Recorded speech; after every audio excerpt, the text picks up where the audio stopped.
Update. Am I the a-hole for not helping my sister and husband pay for their IVF treatment using my inheritance, despite having no immediate use for it? Original story. So, I am 25 female and my sister Ella is 31 female. My husband is Tom and her husband is John. Ella is bisexual, and our parents were religious AF. So when she brought home a girlfriend in high school, they kicked her out, and she never got an inheritance when our mom died. The both of us had cut contact with our parents, but I still decided to accept the money because I figured it's the one good thing to come out of our abusive life. So why not? The legal side of things were finalized a week ago. Ella and John came to see me while Tom was at work and told me they wanted to talk about something important. They said that they had exhausted all of their fertility money and didn't have enough to try IVF again. I could see where this was going, so I just said, "I'm sorry, Ella. I understand. I was thinking about this as well, and Tom thinks this is the right thing to do too. You should have half of the money. You deserve it." John tells me that's not what they wanted to talk about, but that they wanted all of the money. I'm a bit taken aback. Apparently, half won't be enough. I tell them that I was going to use my part, or if she didn't want to have, all of it, for my daughter's college fund, and another fund for her to use for whatever she wishes during her teen years. I remind Ella that we always promised each other our children will be financially well off because we never had that growing up. Where I live, college is extremely expensive. So despite my daughter being only 3, Tom and I wanted to start this for her. I tell Ella and John all of this, and Ella's just very upset at this point. John is more willing to have a conversation though. She comes back from the kitchen and says I'm rubbing the fact that I'm a mother in her face. I'm angry by this point because I thought she loved my daughter like her own. Ella said I was sabotaging her and that I owe her for looking after me when we were kids. John said since Ella faced more struggles, she deserved it all, despite knowing full well our parents hurt me regularly as well. I was just not prepared to fight. My daughter needed my attention, and I wanted Tom to be by my side because Ella was acting aggressive. I asked them to leave and called Tom. We discussed this again and agreed we should give them the money. Ella calls me and I pick up and she tells me she has to try again and that her relationship is rocky because they're frustrated that they can't have a kid. I told her I would not give her the entire amount and just hung up. I feel guilty about all of this now, but I don't know if I should.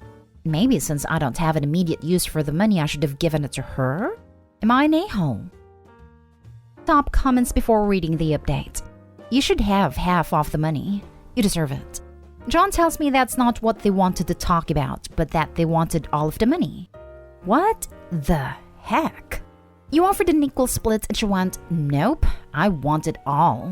It is trying to pull out every emotional manipulative tool in the book to get what she wants. Seems like she turned out more like her mother than she'd like to admit. You're not an a-hole, and you should just flat out tell her that if either her or John brings up wanting more than half ever again, they'll get nothing. IVF is crazy expensive too, and unfortunately it doesn't always work. OP, what would happen if you hypothetically give Ella the money and the IVF doesn't work? I still think you're not an a-hole, since she's entitled to half and you're entitled to yours as well. Legally, Ella's entitled to nothing, so this kind of foolishness is just something else. I missed the bit at the end where Ella's saying her and her husband's relationship is rocky and want to try again for that reason. OP, do not give her the money. Children should never be used as a way to stabilize a rocky relationship. You have a point. Thank you for pointing that out. Not a hole. I think you were right and fair to offer to split the money with her, but in no way should she get all of it. This is the chance for you to ensure your child's future, and as her mother, it's only right for you to do so. Ella can look for alternate ways to become a mother that doesn't involve spending your part of the inheritance. Fertility problems are super unfortunate, but it doesn't give her the right to take your daughter's college money. I think some of her friends have suggested that in the past, but she has always wanted a biological child of her own, similar to a normal pregnancy. Thank you for your help. And now for the update. Hello. I apologize for the update being so late, almost a month. I got caught up with everything that was going on, but now that I have a moment, I thought I'd write this since a lot of you guys still want an update. I got a lot of helpful tips. I also understood that I was so not a hole. The relief I felt was huge, so thanks for helping me out. I didn't reach out to Ella or John like I initially planned, now that I knew I had nothing to apologize for. A few days after, though, John came over, alone, to my house and apologized for what Ella said. But I was dumb for thinking they would stop there because John asked me about the money again. They still felt like they deserved all the money. Luckily for me, I did not have to deal with all of this for the second time since Tom was home, and they talked. It ended with John threatening to sue and whatnot. Ella began posting the nastiest things on Facebook, and it was embarrassing to explain everything to my friends. I just felt like I had to cut off contact. They were being aggressive and just overall horrible to my family. I told Ella that I did not want to have contact with her anymore, and blocked them all. Ella showed up with John again though, this time asking for half of the money. Tom and I talked about this, and we decided not to give them anything. We offered it to them, even after the incident, and all they did was insult us. We're going to use it for our daughter's future. So, I know that's a sad update, but I got messages yesterday asking for one that I thought I'd still make a post. We talked to our lawyer and they can't really do anything legally, and they probably won't even try because they have no money. To clarify some things, some people mentioned how IVF is not that expensive, but Ella chose a very particular clinic. It's their second time doing this cycle, and so they decided to go for a more expensive option, though I don't know why, hence why they needed more than their half. At least this is what they told me. We had a poor childhood, but got a big inheritance because our parents were rich. They just didn't spend any money on us. A lot of you think setting up a teen fund for my daughter would spoil her, but it's not for anything she might want for fun. It's just an emergency fund that we wanted to set up so she could use it until she turns 18 in case of emergencies, or if she wants a car, or for traveling and other things not related to college. I think by cutting them off you made the best and healthiest choice for your family. Insulting people isn't a way to convince them to hand money over to you. Glad you understand you absolutely are not the a-hole here. For their family too, probably. If they can't afford the treatment to have the child, isn't it a safe assumption they can't afford to raise the child?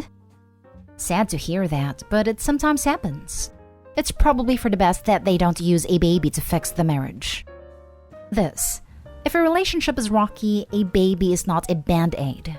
Healthy and solid relationships can weather this kind of storm. Thinking a baby can fix it usually just speeds up the dissolution of the relationship. Thank you for the update. I'm so glad you stood firm. Ella and John's behavior says a lot about who they are as people. Obviously, your relationship didn't mean much to them. I'm sorry you had to deal with online harassments, as well as them showing up unannounced at your home. Have you considered getting a restraining order? Thank you. Not really. Tom did mention it, but for the past 2 days, they haven't bothered us at all. So hopefully this is the end of all of this oof. Next story. Am I the a-hole for refusing to give my father the house my grandmother left me? Some important context. My father left me when I was 10. I came home from school one day and he was gone and I was alone. My grandmother eventually took me in. But that moment gave me issues that I'm still working through. My grandmother passed away and was buried a couple of weeks ago, and I saw my father for the first time in 14 years at his mother's funeral. After the will was read, we learned that my grandmother left me her property. My father was furious. Apparently, he feels he has more rights to her property than I do because she was his mother. He's been harassing me to hand over the property to him and promising that when he dies, I can have it. I don't want to give him the property because if my grandmother wanted him to have it, she would have put it in her will. My father has been going around telling the family that I stole his mother's property right from under him, and I'm trying to punish him for leaving me. My family have been reaching out to tell me that even if he abandoned me, that I shouldn't forget the importance of filial piety, and how being good to my father even if he isn't good to me is what makes a good daughter. I don't think I'm doing anything wrong, but the comments and the suggestions are beginning to wear me down. Am I the a-hole? Now for the comments. You are not the a-hole. You owe your father nothing for walking out on you. Don't even engage with him. Block his number if you have to. If he attempts to confront you in person, walk away. Put all your relatives on blast and tell them that the matter has been decided, that you're keeping the house, and that you will block anyone who attempts to continue discussing the topic. A fire can burn without oxygen, so starve this issue of all its fuel. All of this. Did you plot at 10 years old to have your father move away while you weren't there, so that many years later after your grandmother's passing you might get given her house? No, I'm pretty sure that was not your plan. Your father is an AITA, and so are the family defending him. I agree to put them on blast, that you never asked for the house. But equally, why would you give what's yours to a man who left a literal child alone? 100% not the a-hole. Block him and maybe also change the locks on the off chance he still has a key. Yes, change the locks. Protect yourself. Your grandmother left you the house. It's yours. Don't trust him to do what's right now. He's never done so before. Not the a-hole, 100%. Being good to my father even if he isn't good to me is what makes a good daughter. Why would you want to be a good daughter in these circumstances? It sounds like you hardly know him. Not the a-hole. Stay strong. And by the way, that is not what stealing is, unless you can steal from yourself. This argument also bugs me because what about being a good granddaughter? This is clearly what Opie's grandmother wanted. Doesn't that logic make the father a bad son for going against his mother's wishes? Not the a-hole, 100%. Not the a-hole. Even if he had suggested that your grandmother disinherit your father for abandoning you, you would not be the a-hole. Your grandmother left her house to you because she wanted you to have it. End of story. Your father must have had little, if any, contact with your grandmother in the past 14 years if she raised you, and you didn't see him again until the funeral. His choice to abandon his responsibility to you meant that she ended up taking over. There is zero chance of you inheriting the house when your father dies. If he doesn't sell it and squander the money, it'll be left to a love interest or be your buddy or something. Keep your house. The woman who parented you wanted you to have it. I'd be interested in knowing if in addition to Opie keeping the house, they could report the abandonment to CPS and file for years of child support that are owed. Last story is titled, Am I the a-hole for kicking my son-in-law out after he requested that I give my daughter more money than her younger sister due to circumstances? I'm a single father of two, Claire 25 female and Jess 19 female. Claire's husband and I have a formal relationship, but frankly, neither me nor Jess like spending too much time with him.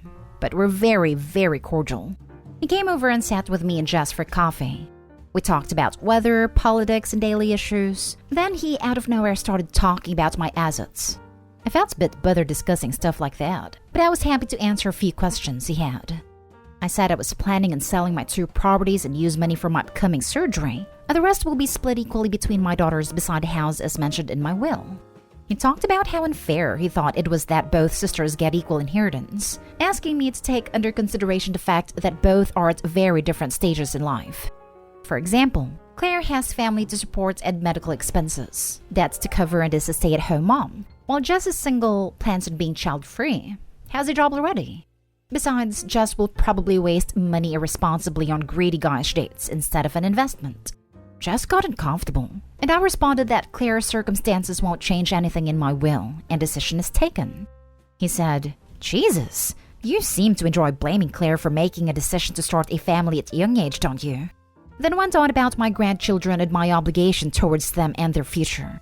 I said yes, those are my grandkids, but am I the one responsible for providing them? He tried to politely explain that I should help him and Claire out, and asked me to reconsider giving my Claire more than half while Jess gets less.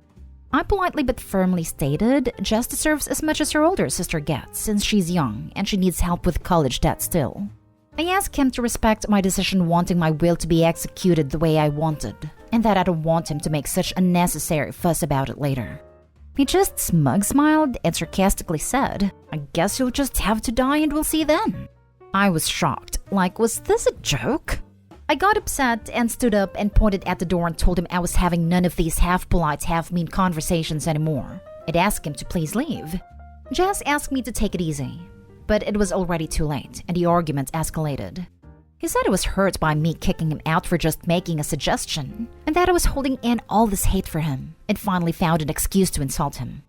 He told Claire about how I kicked him out for just pointing out that I'm not doing enough for my family. I get they're struggling, but I couldn't ignore how dismissive he was towards Jess acting like she doesn't have a life. We're known to be cordial, so to hear I kicked him out was a shock to my family. Legally, I got nothing to worry about, but morally, I don't think I handled this conflict the way I was supposed to. It sounds to me like you handled as well as possible. You practically threatened a challenge to your will. Poor Jess. He sounds like he'll be a nightmare down the line. Not stay home. OP, you better make sure your will is ironclad, because he will either challenge your will or bully Jess into giving him the money. If you have to put Jess's money into a trust that only pays out a certain amount every month. Not stay home. Trust funds for both daughters might be even better. You were right. I did need to reconsider my will, and have updated it accordingly. Half of my assets will go to Jess. The other half will go into a trust to be split equally among Claire's children, not to be accessed until they are 25 and living on their own, with the exception of funds paid directly to an accredited college, university, or technical school. Further details include that if Jess should predecease me, her half of the inheritance will be donated to charity. Thank you for bringing my attention to this matter. Not today, home. My word. He's just waiting for you to die so he can get your money. That's horrible. The other half will go into a trust to be split equally among Claire's children, not to be accessed until my son-in-law is declared legally dead. If Claire and her husband are just waiting around for Opie to die to get access to his money, it might make sense to have their kids be in the position of waiting around for their dad to die. Not today, home.